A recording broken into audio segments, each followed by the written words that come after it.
बेताल के उड़ने के बाद दोबारा विक्रमादित्य शिंशपा वृक्ष की ओर दौड़े और पेड़ पर उल्टे लटके बेताल को कंधे पर लाद कर चल पड़े। इसी बीच एक बार फिर बेताल ने राजा को एक नई कहानी सुनाते हुए कहा, बहुत समय पहले एक भोगवती नाम की नगरी हुआ करती थी। उस नगरी में राज रूपसेन का राज्य हुआ करता था। राजा को शादी करने का बड़ा मन था। एक दिन राजा ने अपने चिंतामणि नाम के तोते से पूछा, बताओ मेरी शादी किसके साथ होगी? तोते ने कहा, मगध की राजकुमारी चंद्रवाती से। राजा ने तोते की बात सुनने के बाद एक ज्योतिषी को बुलाकर यही सवाल पूछा। ज्योतिषी ने भी राजा को वही उत्तर दिया जो तोते ने दिया था। मगध की राजकुमारी को भी अपने होने वाले वर के बारे में जानने का बड़ा मन था। राजकुमारी ने अपनी मैना मंजरी से पूछा, अरे ये बताओ मेरा विवाह किसके साथ होगा? मैना ने भी राजकुमारी को राजा रूपसेन से शादी होने की बात बताई। इतना सुनने के बाद दोनों नगर की तरफ से शादी का न्योता एक दूसरे को भेजा गया, जो स्वीकार हो गया। इस तरह राजा रूपसेन और राजकुमारी की शादी हो गई। शादी होने के बाद रानी अपने साथ मैना को भी लेकर आई। राजा ने अपने तोते से मंजरी मैना की शादी करवा दी और दोनों को एक ही पिंजरे में रख दिया। एक दिन किसी बात को लेकर मैना और तोते के बीच में बहुत बहस होने लगी। मैना गुस्से में कहने लगी, पुरुष पापी, धोखेबाज और अधर्मी होते हैं। फिर गुस्साए तोते ने कहा, स्त्री लालची, झूठी और हत्यारी होती हैं। दोनों के बीच का झगड़ा इतना बढ़ गया कि यह बात राजा तक पहुंच गई। राजा ने दोनों से पूछा, क्या हुआ, तुम दोनों क्यों लड़ रहे हो? मैना ने झट से कह दिया कि महाराज, आदमी बहुत बुरे होते हैं, और फिर सीधे कहानी सुनाने लग गई।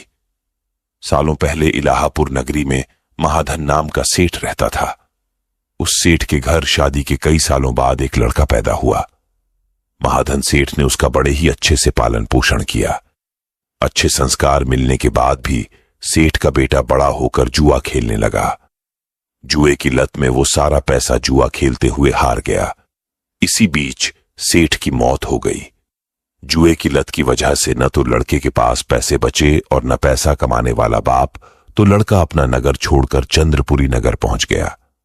नए नगर पहुंचकर लड़के की मुलाकात कर्ज देने वाले साहूकार हेमगुप्त से हुई। लड़के ने अपने पिता के बारे में साहूकार को बताया और एक झूठी कहानी उसको सुनाने लगा। उसने कहा कि वो जहाज लेकर बहुत बड़ा सौदा करके लौट रहा था। उसी समय समुद्र में इतना तेज तूफान आया कि उसका जहाज वहीं डूब गया और वो बच बचाकर यहां पहुंचा है। इतना सुनते ही साहूकार ने उसे अपने घर में रहने की इजाजत दे दी। इसी बीच हेमगुप्त साहूकार को ख्याल आया कि सेठ का यह लड़का मेरी बेटी के लिए अच्छा वर साबित हो सकता है। तुरंत साहूकार ने अपनी बेटी की शादी सेठ के बेटे से करवा दी। शादी के कुछ दिन तक अपने दामाद का काफी सत्कार करने के बाद साहूकार ने अपनी बेटी को खूब सारा धन देकर विदा कर दिया। दोनों के साथ साहूकार ने एक दासी को भी भेजा। रास्ते में सेठ के बेटे ने अपनी पत्नी से कहा, सारे गहने मुझे दे दो, यहां कई लुटेरे हैं। उसकी पत्नी ने ऐसा ही किया। जेवर मिलते ही उसने दासी को मारकर कुएं में फेंक दिया और अपनी पत्नी को भी कुएं में धक्का दे दिया। लड़की जोर जोर से रोने लगी। उसकी रोने की आवाज सुनकर एक राहगीर ने महिला को कुएं से निकाला। कुएं से निकलते ही वो अपने पिता के पास चली गई। उसने अपने साहूकार पिता को सच्चाई नहीं बताई। उसने कहा, कुछ लुटेरे ने उन्हें लूट लिया और दासी को मार दिया। साहूकार ने अपनी बेटी को दिलासा देते हुए कहा, चिंता मत करो, तुम्हारा पति जिंदा होगा और वो कभी न कभी जरूर लौट कर आ जाएगा। उधर लड़का अपने नगर पहुंचकर दोबारा सारे पैसे और जेवरात जुए में हार जाता है। पैसे खत्म होने के बाद उसकी हालत बहुत बुरी हो गई।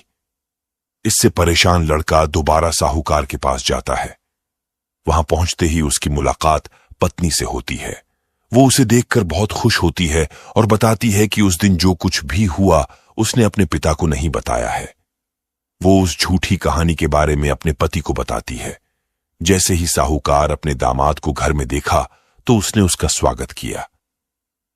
कुछ दिन साहूकार के घर में रहने के बाद एक रात को मौका देखकर सेठ का बेटा अपनी पत्नी को मारकर उसके सारे जेवरात लेकर फरार हो जाता है।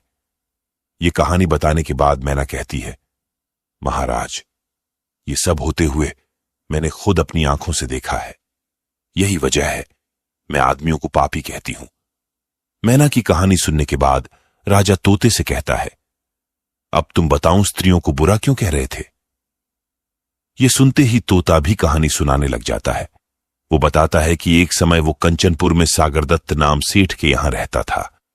उसके बेटे का नाम श्रीदत्त था, जिसकी शादी पास के ही नगर श्री विजयपुर के सेठ सोमदत्त की बेटी से हुई थी। शादी के बाद व्यापार करने के लिए लड़का परदेश चला गया। उसकी पत्नी जयश्री उसका इंतजार बेताबी से करती थी, लेकिन 12 साल गुजर गए, लेकिन वो परदेश से लौटकर नहीं आया। अपने पति का इंतजार करते हुए एक दिन महिला अपनी छत से एक पुरुष को आते हुए देखती है। वो उसे बेहद पसंद आता है। वो उसे अपनी सहेली के घर बुलाती है। वो उससे बात करती है और उससे रोज अपनी सहेली के घर मिलने को कहती है। अब श्रीदत्त की पत्नी जयश्री उस युवक से रोज मिलने लगी। ऐसा होते होते कुछ महीने बीत गए। इसी बीच एक दिन जयश्री का पति श्रीदत्त परदेश से लौट आता है। महिला अपने पति को देखकर परेशान हो जाती है।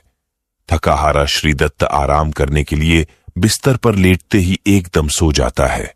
मौका देखते ही उसकी पत्नी उस युवक से मिलने के लिए अपनी सहेली के घर चली जाती है।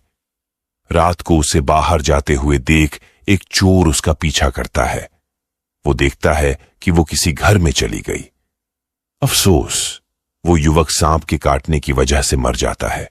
जैसे ही जयश्री उसे देखती है तो उसे लगता है कि वो सो रहा है। वो उसके करीब जाती है। उसी समय पास के पीपल के पेड़ पर बैठा भूत मरे हुए युवक के शरीर में घुसता है और महिला की नाक काटकर वापस पेड़ पर बैठ जाता है। रोते हुए वो अपनी सहेली के पास पहुंची और उसे पूरी कहानी बताई। सब कुछ सुनकर उसकी सहेली जयश्री को सलाह देती है कि चुपचाप घर चली जाओ और जोर जोर से रोने लग जाना। जैसे ही कोई नाक के बारे में पूछे तो कह देना कि तुम्हारे पति ने काट दी है। वो ऐसा ही करती है। लड़की का पिता श्रीदत्त की शिकायत करता है। इसके बाद सभा में सभी पेश होते हैं। जैसे ही राजा लड़की की कटी हुई नाक देखता है तो गुस्से में उसके पति को सूली से लटकाने का फैसला सुना देता है। उस सभा में वो चोर भी मौजूद होता है, जिसने श्रीदत्त की पत्नी को रात में घर से बाहर जाते और अन्य चीजों को देखा था। राजा द्वारा सुनाई गई सजा को सुनते ही चोर बहुत दुखी होता है। वो किसी तरह से हिम्मत करके राजा को सारी कहानी बताता है। कोई भी उसकी बात पर विश्वास नहीं करता तो चोर कहता है, आप वहां चलकर देख लीजिए, भूत भी वहीं है और युवक की लाश भी। जब जांच की जाती है तो बात सच निकलती है।